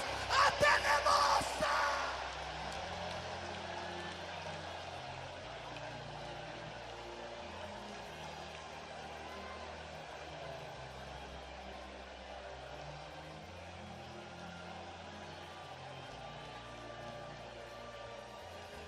Pastor Marco, pois não, o senhor não está esquecendo nada? O quê? O senhor falou que o diabo não pode entrar aqui, mas ele acabou entrando. Pois é. Uma falha. Uma falha que Jesus consertou ela já. Ele entrou na terra. Mas por que não apareceu a Eva em forma de um anjo? Não era mais fácil enganá-la em forma de um anjo? Por que ele veio em forma de uma cobra? Porque ele conhece a lei. Só está legal na terra quem tem corpo físico. Ele entrou no corpo da serpente e enganou a Eva, que enganou Adão, que tentou enganar Deus. Deus desce do céu um dia, todo mundo conhece a história. Satanás está dando gargalhada num canto, Deus está cobrindo Eva, está cobrindo Adão. Eva está chorando, Adão está se explicando. Deus está dizendo, já foi. Eva vai sentir dores ao ter filho. Adão vai ter que trabalhar um bocado para sobreviver. A serpente vai rastejar o resto da vida. O diabo está saindo no canto. Imagina dizendo, agora é com você, cão, espera. Imagina o diabo virando para Deus toda vez assim, eu venci, eu entrei na terra de forma lícita.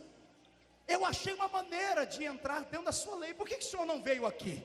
O senhor podia ter entrado no corpo de um macaco também. O senhor podia ter entrado no corpo de um rinoceronte, de um leão. Eu achei a serpente e entrei. Por que o senhor não veio aqui e impediu? Eu imagino Deus dizendo, primeiro, que eu não entro pela janela. Eu só entro pela porta quando sou convidado. Segundo, você não me pegou de surpresa. Eu já previa isso.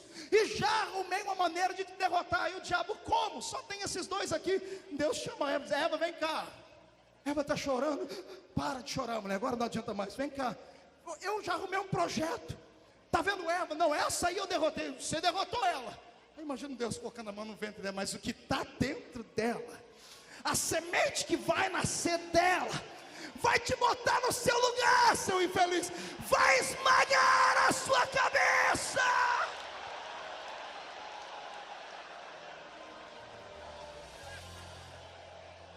Deus dizendo que ele entraria na terra de maneira legal, sendo convidado. A história foi tão boa que eu acho que o diabo nunca mais dormiu depois dessa história. Até o nascimento de Jesus, ele devia dormir com 85 caixinhas de leite chotando lá da cama dele. Porque toda vez que uma mulher engravidava, a cabeça dentro doía. Será que é ali? Será que é ele que vai ser o Messias? Será? Os demônios chegam porque ele não é onisciente, não pode estar em todo lugar ao mesmo tempo, não é onipresente. Os demônios, mais uma mulher engravidou. E ele, será que é agora? Será que é agora? Deus gostou disso. Aí Deus flagelou a alma dele. Deus deixou ele atormentado por milhares e milhares de anos. Para ajudar um pouquinho, Deus começou a levantar os profetas só para deixar ele mais irado. O profeta gritava assim, eis que ele vem. E o diabo se apavorava. Para com isso, profeta. O outro diz assim, ele já está chegando. E está vindo saltando pelos montes. Um dia Deus apressou as coisas, disse, Isaías, vamos explicar como é que eu vou chegar. Isaías levanta a boca dele e diz assim, escutem porque eu vou profetizar. E eis que uma virgem conceberá e dará luz a um filho, e colocarão nele o nome de Emanuel, que significa Deus. Olhe para mim, acotovele seu irmão, diga para ele, olha a revelação. Se eu te falar que Emanuel é muito mais do que Deus conosco, você crê? A palavra Emanuel é uma junção de 3 palavras. Man, El. A semântica da palavra portuguesada, Emanuel. Dentro. Men, barro, homem. Dentro do homem, El, Deus. Deus estava dizendo como é que ele ia vir. Deus dentro do homem.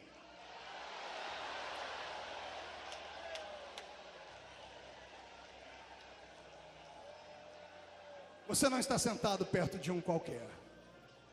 Essa pessoa que está sentada do seu lado, ela porta dentro dela Deus. Deus está dentro de você. Você está entendendo isso?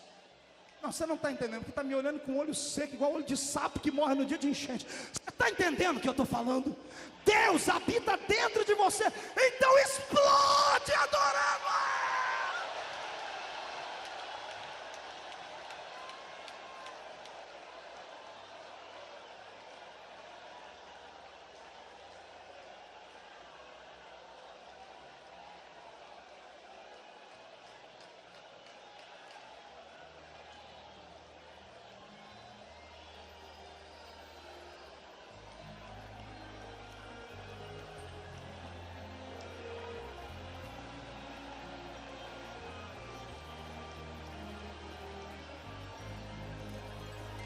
Manifeste a sua presença dentro desses crentes, Pai. Mostra que a tua palavra é verdadeira. Se há alguém aqui que o Senhor está dentro dele, Senhor, dá